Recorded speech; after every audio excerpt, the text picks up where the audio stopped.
This episode of Boss Please is brought to you by Sudio, the creators of the Regent on-ear headphones. With 24 plus hours of active battery life and 20 days of standby life, the Regent is the perfect companion for you at home or on the go. It'll connect to any device that has Bluetooth. You can also personalize your Regent interchangeable caps, such as white or black marble designs. The combination of high polished metal and matte surfaces embodies the vision of Scandinavian design. You can get your own pair of Regent headphones by going to Sudio.com and using the discount code BOSSPLEASE for 15% off any purchase. Boss Please! Hey bosses, welcome back for another episode of Boss Please. This is Jillian. I'm here with Megan and Malynda. What up? What up? So girls, how were you a boss this week? I'll go first. Okay. Yeah, you go first, girl. So I got to speak on a panel to young African-American female potential entrepreneurs and career women. So it was really cool to speak with people that were like myself when I was younger and kind of guide them and, you know, basically tell them they can achieve anything they want. And I wish I had something like what I just spoke at when I was growing up. But it was really cool just to hear what some of them want to do. And some of the other women that were on the panel with me were amazing. Like, my favorite person that spoke was a forensic crime photographer. And she was telling just basically how much she has to do. And I really want to get her on the show. Yeah. Because that's such a crazy profession that I've never thought about how much you have to do. And when she was saying everything that she does, because she films and has to photograph like dead bodies. Oh my gosh, I couldn't imagine. Any type of crime, any crime scene, she has to She's photograph like real life every CSI. single. She's real life CSI. Oh my God. And so I was like, how do you? I had a question when I was on the panel, but I was like, how do you remain like stable and mentally? We need to get her. Yeah. Oh, Are you absolutely. friends with her? Yeah, I got her information. I was like, I'm interviewing you on the show. Because that's going to happen. Because it's crazy, but I don't think I could have the emotional stability to handle that. She's like, the hardest thing she has to photograph is children, obviously, because she's a mother. But she is now the first and only Black female supervisor of her department. So I was like, you are a boss. I'm obsessed with you. I don't know how you do this job. Oh my God, that's amazing. Yeah, it was crazy. So it was really cool just to talk to young females specifically that have dreams and ambitions, and yeah, it was a great time. I love that. I can't really compete with that boss moment, but my boss moment at work, I'm like a really nice person. I'm trying to find my place of like in between of being like nice and bubbly and also, but like not people thinking that I'm a pushover. Yeah. And so we had a situation at work where someone like suggested that I move my desk to this other area because my title changed. So it makes sense that I would sit over where the other people that work on Facebook are. However, there's been a lot of changes in my job, and so I'm really comfortable like where I am and knowing me and having anxiety like I'm like where I am at my desk. So but she basically was like, I think Megan should move, and she didn't talk to me about it. So I talked to her and I was like, listen, like I understand where you're coming from, but I just basically was like, listen, like you need to come and talk to me first before this happens. And I think I felt good for sticking up for myself. So that was that situation. Good for you. Thanks. So, my boss moment is actually like both a Megan and myself boss moment. Oh wait, were we? Yeah. Oh, was that this one? Yeah. Oh, my bad. That's okay. Oh, sorry. So we wear a lot of hats doing the podcast, and sometimes there are conflicts that come up, and like, you know, you guys listening to us, like we're all friends, but sometimes when it comes down to it, like I cop attitudes. You know, it's just like whatever. Like I'm trying to get my stuff done. Yeah, because Malynda was not involved in this. Megan, because I'm like the mediator, and I was like, "Yo, y'all need to deal with this." She was in the group text, like, "Oh, yeah. shit's going down." I was like, "Oh." Okay. So Megan and I got into a little tiff, and I think that we are both bosses in the sense that we worked it out in an extremely mature, adult way. After we cooled down. Yeah, after we cooled down. And I was a boss because I kept my ass out of it. She did. She definitely did. But it's just, it's really hard. Like, we are three women with really strong personalities, and we all have things that we're good at, and we all have things that we want. And it is hard to work with other people, especially when we're so independent, all of us. So, you know, Megan and I talked it out, and I was telling her, like, when we were done talking it out, it's like, I remember how immaturely we used to deal with situations like this. Like, maybe not Megan and I specifically, but maybe me and other women or other men, like when we have a disagreement.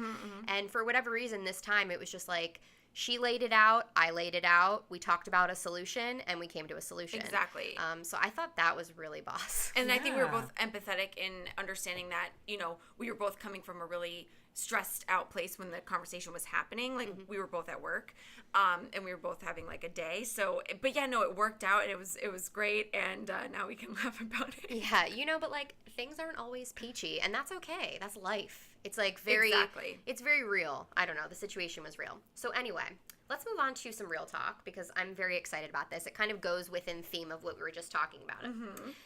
As an independent woman, do you find it difficult to depend on others? Absolutely. And I always have. I am a control freak, and I need to be in control of the situation. I never have relied on others, because I feel like when you do, it doesn't get done. And Jill, I know you're the exact same way, especially because now that we have switched roles after our little tussle, you're like so organized, and I can only imagine how my unorganization was bothering you. But you could tell. But I know, but you're so good at it. For me, I'm just like, I need it organized, but I have a hard time doing the organizing. What you're doing now is more fit for you. I agree. Yeah, so that was another thing. It worked out. But yeah, no, I can't. I have to be in control. I just feel like it, because I have a vision, and sometimes I have a hard time relaying that vision. So if it's not done the way I envision in my head, I get really stressed out about it, which is kind of what we were talking about before the podcast started. Yeah. With my project that I have going on. I pitched something, and now it's sort of out of my hands, and it's sort of taking a life of its own, and I'm like, I feel very out of control, but I just need to trust the process. It's hard. Like, as a manager, I have had to learn through this, because I have certain things that I like. Like, I believe that early is on time. And that's one thing that I had to throw out the window, because not everybody feels the way that I do. Yeah. So when people stroll in, you know, after the time that work is supposed to start, and then they make a cup of coffee, and then they sit down and turn their computer on. You're like, hello. I have to let go. Yeah, especially because, like, I've been here for an hour already. Like, what are you doing? Like, right. Sit down and do your work. But in my mind, it's like, you know, I've been doing this for so long. It's like, I have to let it go, because I'm not like other people.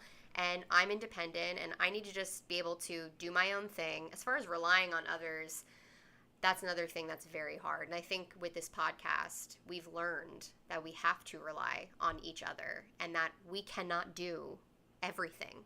You know, like, everybody has their role, and everybody fits in somewhere. And, like, if one person was to take on everything, it just wouldn't work. Right. Exactly. So we've had to learn to just, like, give it up. And it's like it's the worst feeling, but the best feeling in the world, to let it go. Is it, though?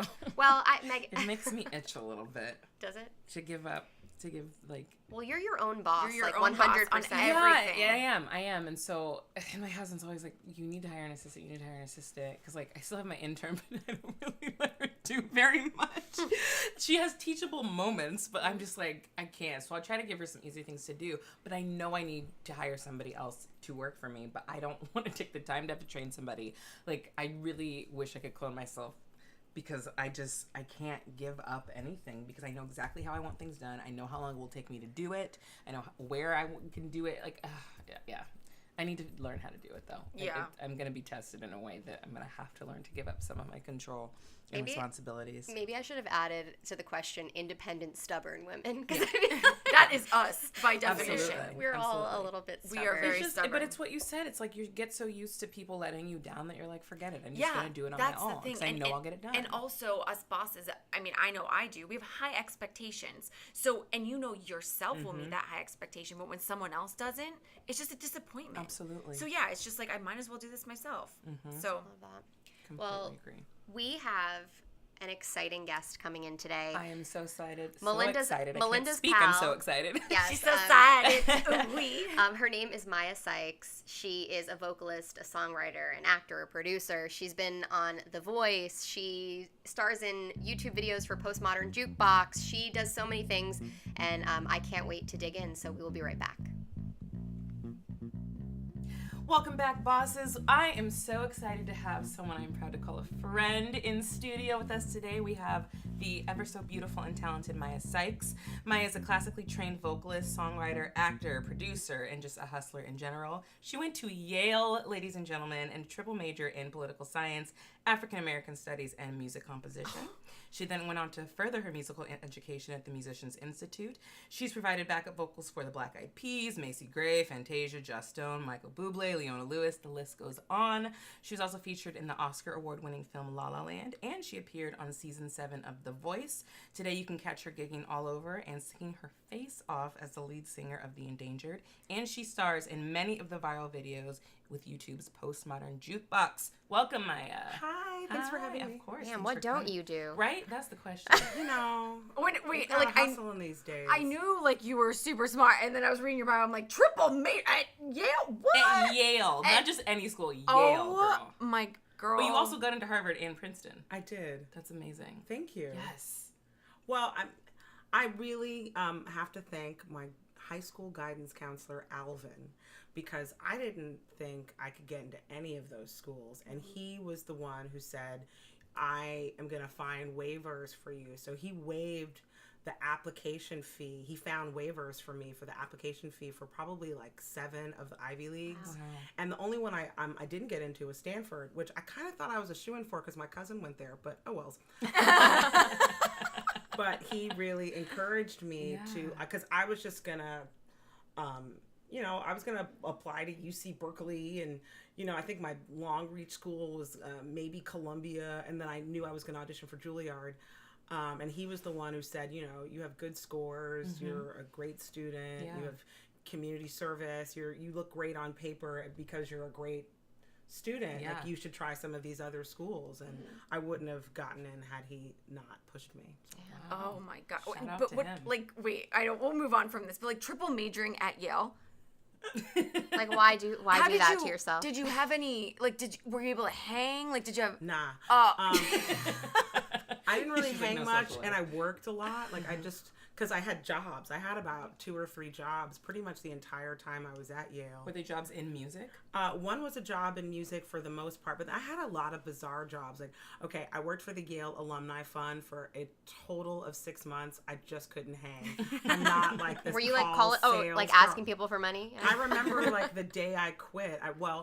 I almost quit when this one dude basically said that he thought that Yale University had gone downhill when they started admitting women and black people. Oh, Wow. Those people exist. They do. Oh, totally. And I remember he was like, my son should have gotten in. He's a legacy. He had a 1320. This was back someone when was salty. He was super salty. So salty. And I just had to do, I'm bad. I had to do like the shut it down. So I said, well, I'm really sorry to hear about that. This was back when because now the SATs are done at 2200, but back when because I'm a dinosaur, went to college, they were done at 1600. And so he was like, my son got a 1320 and he had a 3.8 GPA and he was the secretary of his class and blah, blah, blah, blah, blah.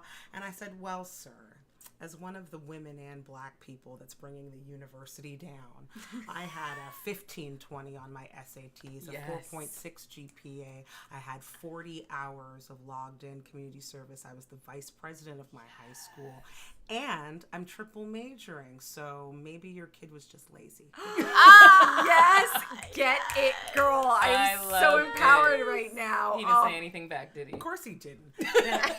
So I almost quit that day because I was like, I don't know if I can do this on the daily. Like, it's already hard enough being a black chick going to an Ivy League school. Like, I don't know if I can do this to life. But I remember the day I quit, they had, you'd have to cold call alums and whatever. And this guy, I cold called. He could have even been making this story up, but it sounded super sincere, and I was just so sympathetic. So he said, I'm, really proud of my time at Yale.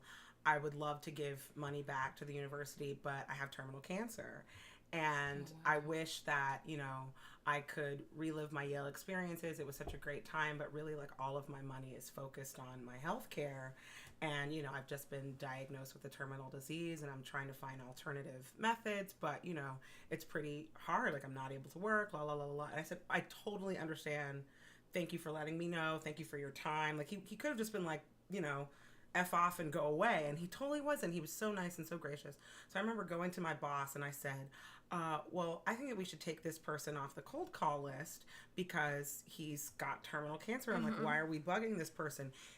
the guy who was my boss said, "Did you ask him about an endowment fund after he passes?" And I was like, "I have to go." Oh, good for you. I have to go. Gosh. Are you kidding me? Wow. No, I have to go. Like, there's no. Oh my gosh.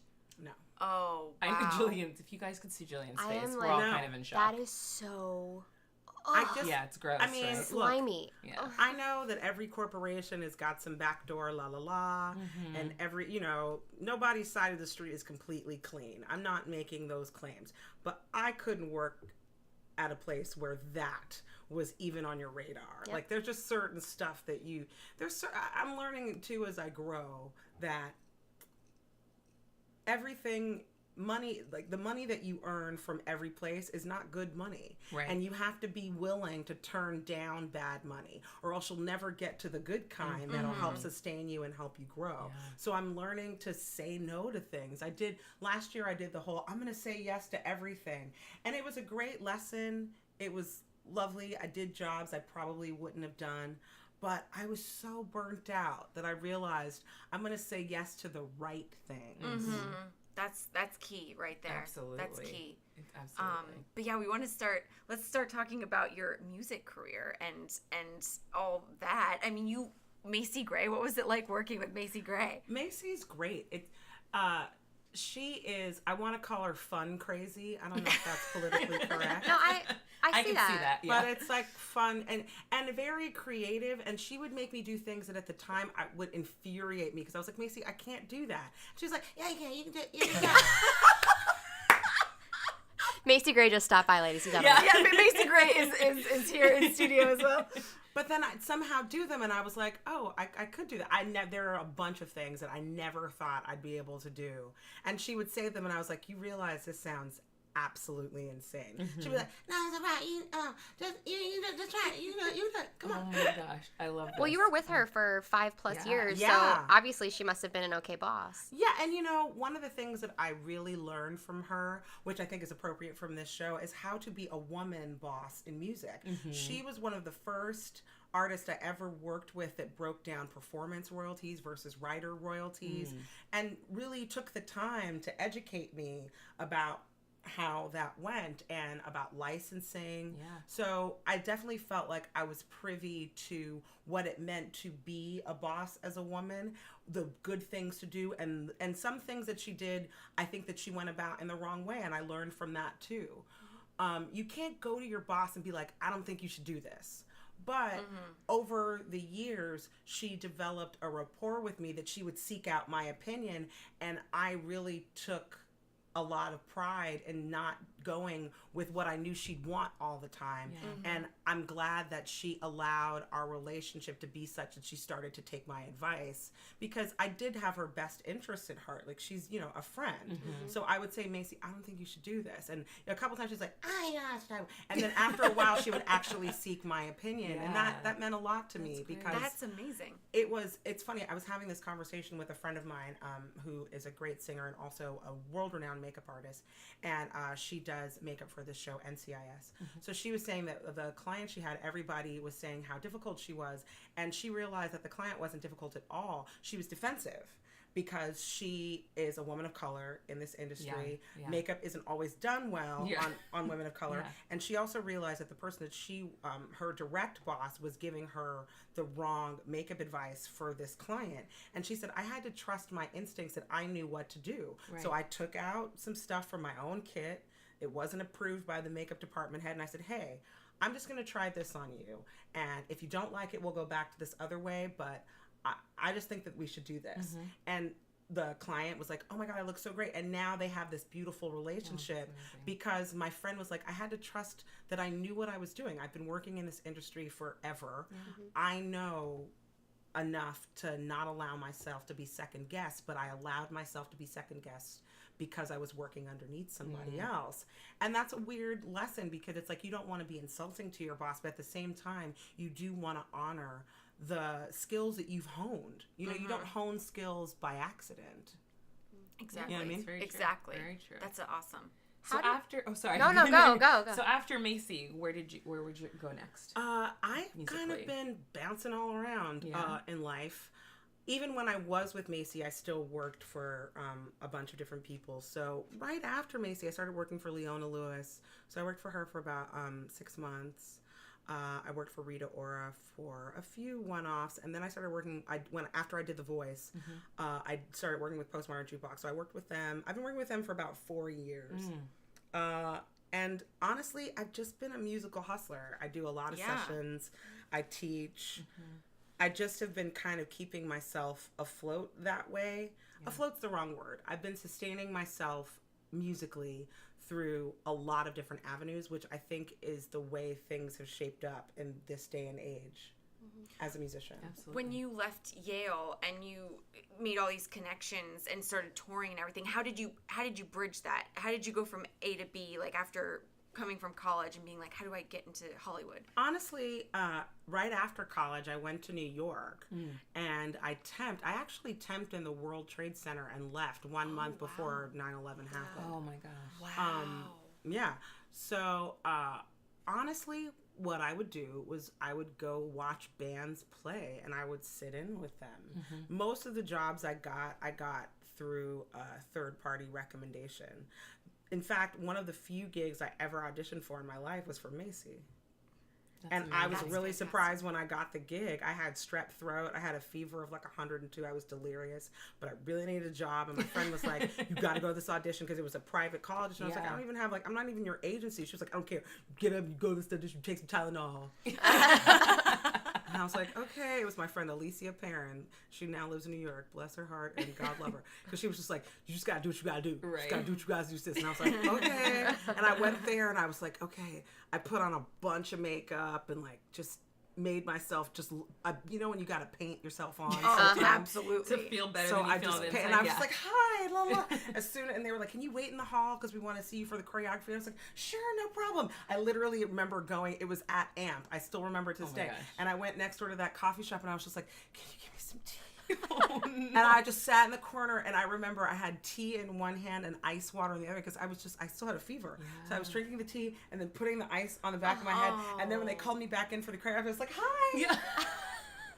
That is boss. That is boss. You gotta play the game. You gotta be an actor. That's fantastic. Oh my gosh, good for you. So, it worked out then. It did, yeah. So I want to talk about reality TV for a little bit. Alrighty. So you were on The Voice season 7. I was. Do you think that it helped you? Because it's interesting. That it helped me, but not in the ways you would think conventionally. Because honestly, if you blinked, you missed me on that show. It was nice that it gave me certain accolades. It was nice that doing the blind audition was cool, you know. But it's a whole process to get to The Voice when you're there, and it's a whole process that I skipped. So I was asked to audition because of a musical that I was in. I was asked to audition for season 8. So I went in with the producers. I did the things. And they had a slot open up for season 7. So they asked me literally 5 days after they saw me to be on it. And you got to be sequestered. It's a whole thing. It's television. And their directive is to make good television. That doesn't necessarily involve you. It involves you as a character on this show.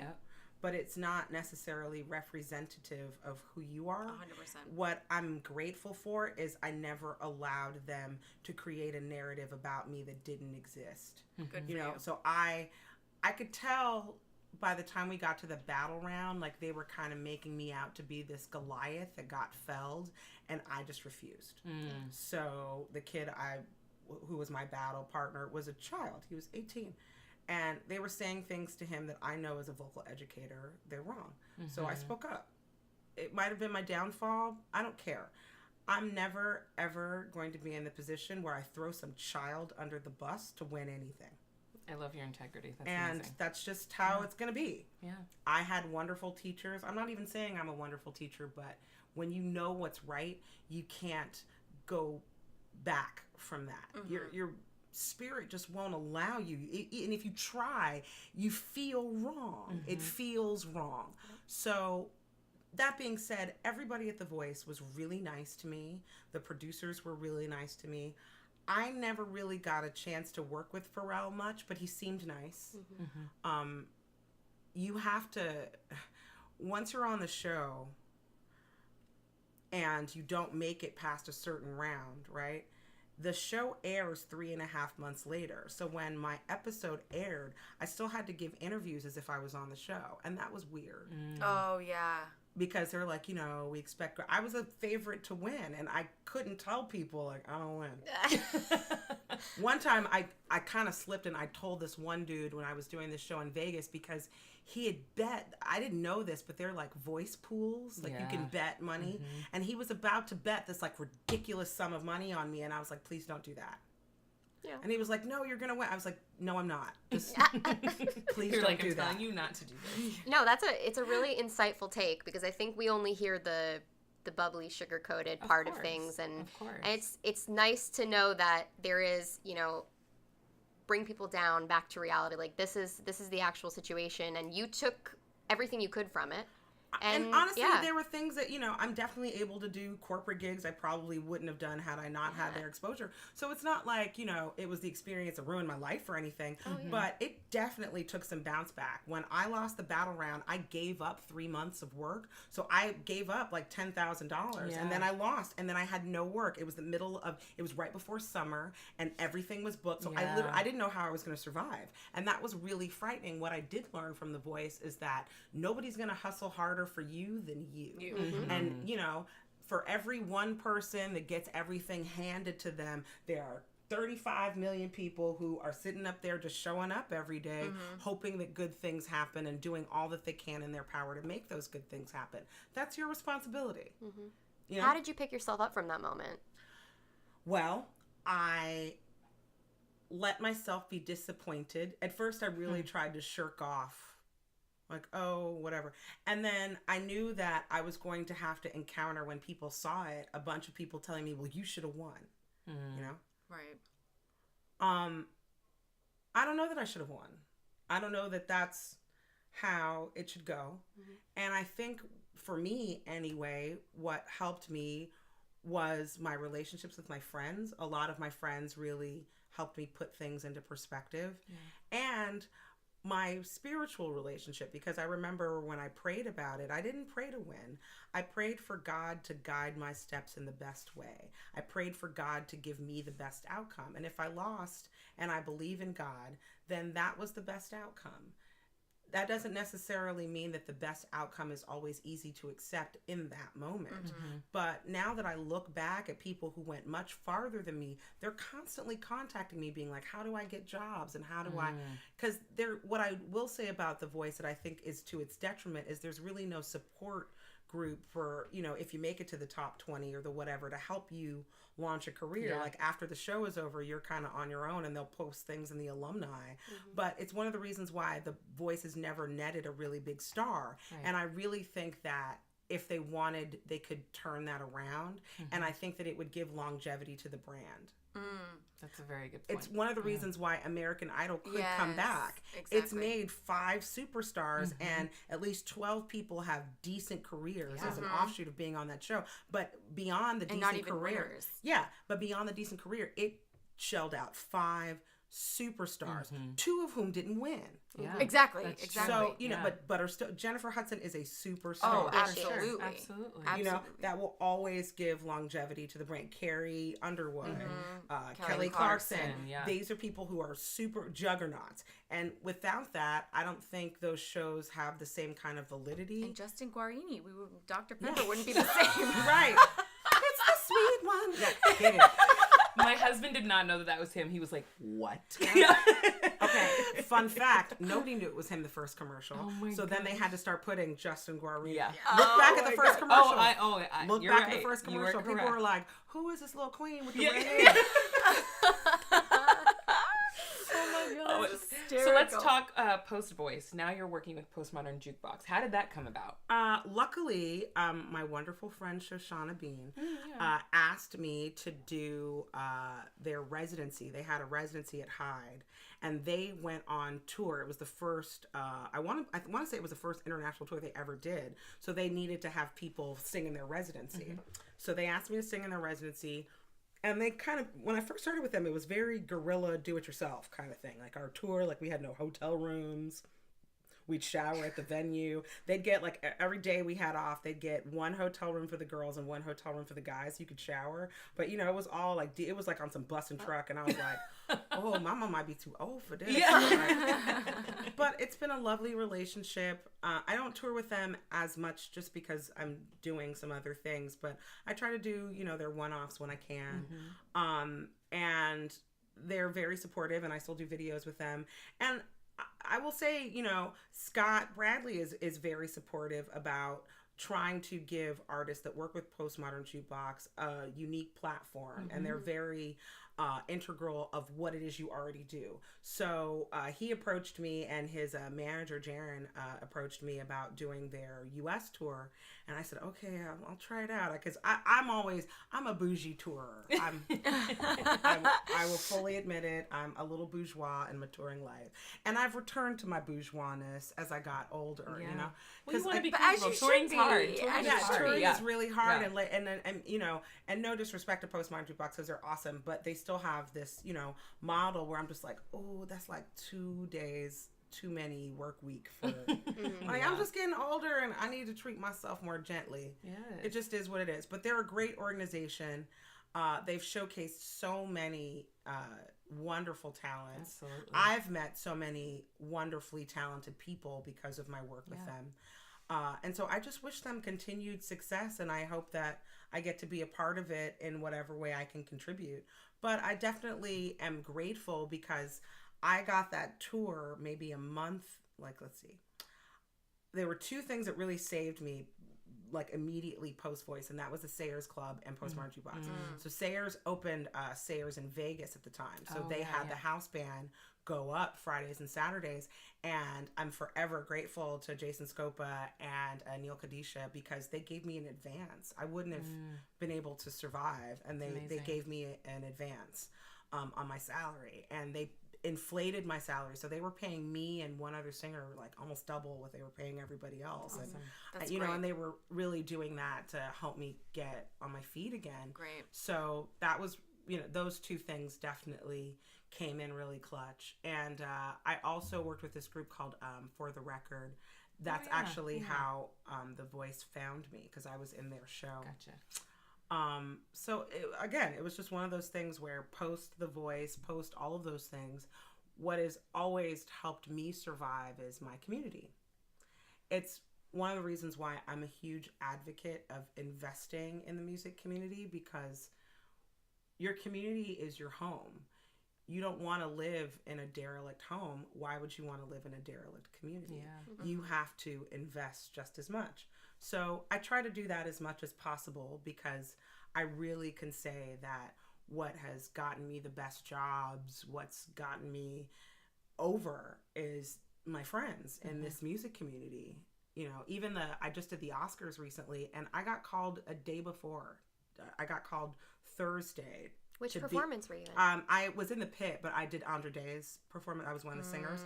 And my wonderful friend Charles Jones works with her MD. She has 2 MDs, but he does like all her vocal placement and stuff like this. And you have to do a tape rehearsal Friday. You do the dress rehearsal Saturday, and then you do a run through Sunday, and then the Oscars, right? So I got called Thursday. Charles literally was calling me about cake and said, oh, by the way, I need an extra singer for the Oscars. Can you do that? You're like, you are sure. I'm not kidding. He called me about yellow cake with chocolate frosting from Aroma Cafe and how that's my jam. And then threw in the by the way. That's what friends are for. That is hysterical. You know, you need those kind of friends in your life. And you're like, sure. But just the fact that as long as you give me some of the cake. I keep trying to show up and be a good friend, so that those relationships manifest because of our connections to each other, that we invest in each other. So when people ask me how to break into the music business or whatever, the first thing I tell them is like, find your people, find your community, find the people who inspire you to be better. Because you can't be around people that want you to be less than for their sake. That's never going to work. Yeah. Totally. But you also can't be around people that complain about everything and refuse to grow on their own. Mm-hmm. That's not going to work either. You need people that foster your growth, and you need to foster theirs. That has to be just as important. Exactly. Sound advice. I'm super inspired right now. I just want to sit here and listen to you all day. So what are you up to now? Currently, well, I'm up for a show. I don't know if it's going to go. And then I can, once they tell me, then I can tell people. But I'm on like some gag order or whatever. But anyway, so that's taken up a lot of my time. But I'm actually writing a book. I'm actually writing 2 books, I guess, because I was teaching at LA College of Music in Pasadena, and they asked me to teach their background vocals class. I realized there was no curriculum for background singing at all. When you think about background singing, all that is out is memoirs, and those are very valuable and wonderful, but there's nothing about how do you approach background singing. Very That's so different surprising. from being a lead singer. Yeah, very different. There's nothing. So since I had to write a curriculum anyway, I wrote a book. So now I'm trying to tighten it up. Good for you. At one point, this publisher was interested in it, and they wanted me to change the format, and I did, and then they kind of lost interest. So now I'm just kind of going to the format that I wanted to do in the first place. Mm-hmm. Mm-hmm. If their interest resurfaced, I kept that copy so I can swap, but because I was using technique examples that were based on songs in my class, I couldn't do that for the book because of legal reasons. Right. So I've been spending a lot of time like writing technique examples that are close, that won't get me sued, but still are close to what I'm teaching. Yeah. So my premise is that there's 5 core elements of background singing. So the book is called A Guide to Contemporary Background Vocals. Oh, great. So that's one book. And then the other book that I kind of started on the recommendation of a friend. I went to India not that long ago, and I was talking with a good friend of mine named Donald Barrett. He's an amazing drummer. He drums for Kobe Calais and countless other people. But we were just talking, and I talk about my uncle a lot. My uncle was a costume designer named Bill Witten, and we were very, very close. Technically, I guess he was my great uncle, but because he and my dad are so close in age, I always just called him my uncle. But he was a very famous costume designer that nobody knows about, and he created all of these legendary costumes in the music industry. He's probably most famous for creating the glove for Michael Jackson. So he was Michael Jackson's costume designer. She loves Michael. Oh my gosh. That's her guy. Wait, I'm shook. I'll tell you a funny story, actually. So my uncle died when I was 28, so coming up on 11 years. And I helped manage his death. As he got sicker, I had to manage some of his costume orders. And he had brain cancer. One of the tumors was removable, the other one was not, so they had to do radiation and chemotherapy. It just sent his immune system into this like really bad spiral, and towards the end of his life he started getting really bad dementia, and he'd fall in and out of lucidity. But I could always get him to come back by talking about work. So one of his longest running clients was Neil Diamond. Oh wow. And Neil, when my uncle was dying, was the nicest. I can't even say, he was just so extraordinary. So in this book I'm writing about all of the costume experiences that I saw, all of the stories that Bill told me, but the through line is his death. Because while doing that, I learned so much, and I was really honored. He didn't have any children, so I was really honored that he came to me and asked for help. I wanted to show up in the best way, but it was overwhelming. When I took over Bill's estate, the largest check I had ever written in my life was for $3,000 as a down payment on a car. And I remember when I gave the check, I was like this, So I went from that to managing my uncle's company, and I remember having to write a check for $142,000, and I had a panic. I literally had a panic attack at a Starbucks. I can imagine. And so the grand scale of things just went from 0 to 100 really, really quickly. But I really value that time because I had to learn how to be assertive. I had to learn a completely different system of time management. I had to learn how to be responsible because I had to make payroll, and so many people were counting on me, and I didn't want my uncle to worry. So right after he died, I didn't know how to announce. I knew that there were famous people he had worked for. I didn't know who to call. So I took out an ad in the Hollywood Reporter, and I listed, his main accomplishments. And I was really surprised. Like, a bunch of celebrities called me, and one of them was Michael Jackson. So at the time he was living in Bahrain, I still had to manage 3 of my uncle's costume orders to go out and plan the funeral and do the whole thing. And my uncle was very well known for his bead work and rhinestone work. So we had a contract with Swarovski, but it would, I'd have to talk to them in Austria and be awake, Oh my gosh. So I had been up for probably 20 hours. I'm in my car, and have you ever seen on a phone where it says caller unknown? But it's, Okay, so this just said call. I had never seen that. So I thought it was a bill collector, because I was still trying to pay.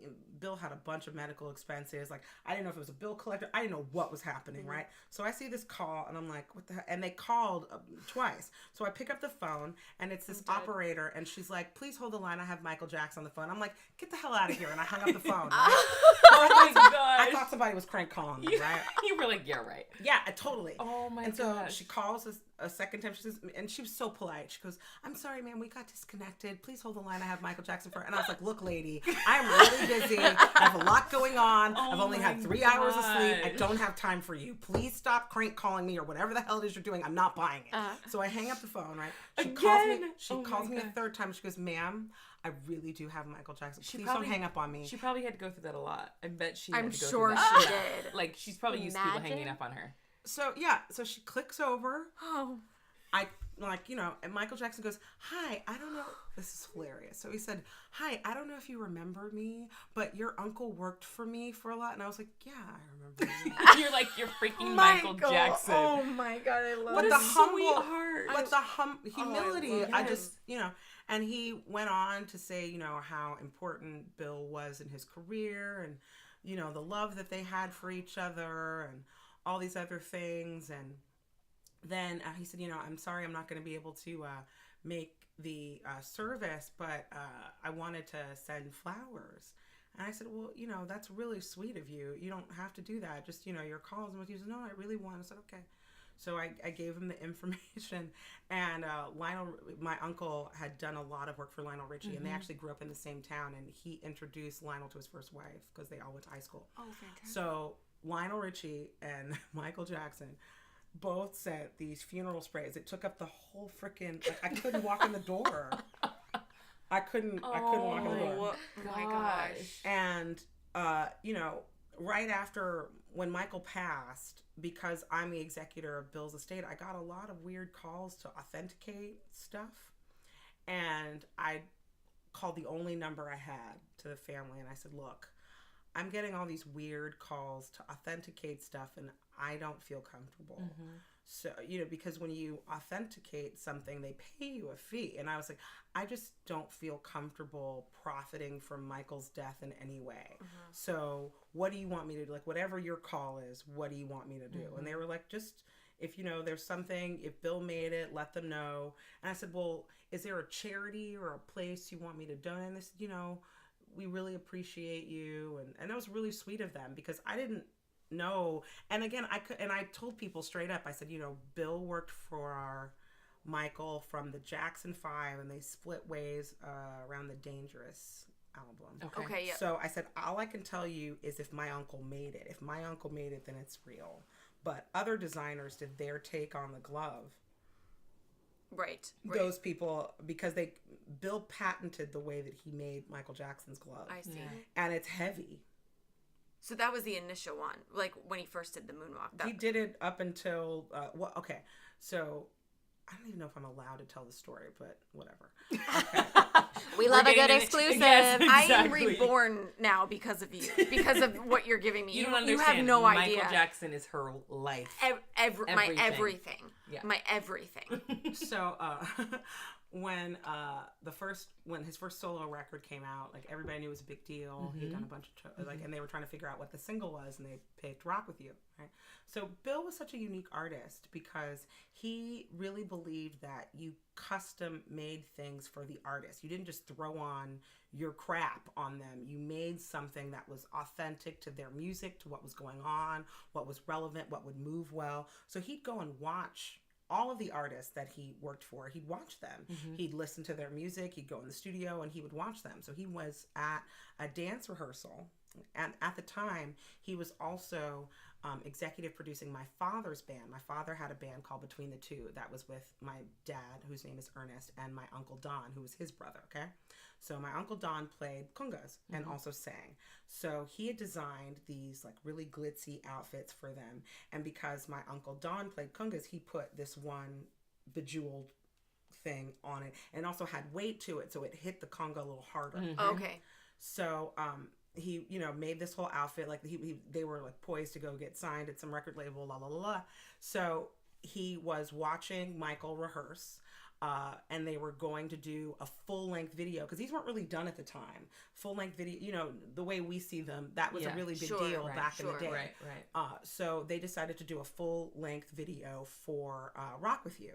So Bill watched him, and he watched all his choreography and everything. And he noticed whenever he went, so when you feel that heat, he would do this with his hand, and he would spread it across his face. And he noticed this little white spot.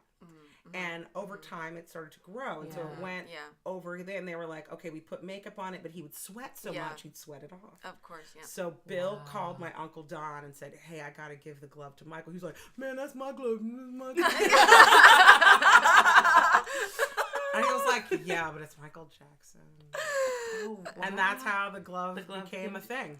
Oh, man. That story, I got chills. I am like, that's crazy. You've made my life, Maya. No, you really have. I can't even tell you. Like, I am living right now. But not only because of that, but you are fantastic. It's amazing. If you go to the Grammy Museum, there's a picture of my uncle tailoring the Rock With You suit on Michael. Wow. It's a really famous picture.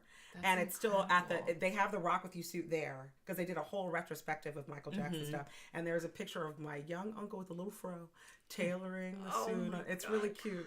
I just can't believe how much life you've lived. We've probably only scratched the surface. I cannot wait for your book because I'm going to read that, and also I will probably read the background singer's book, even though I have nothing to do with singing, just because I love to listen to you so much and hear your words. Yeah, this is fantastic. Where can the people keep up with you online?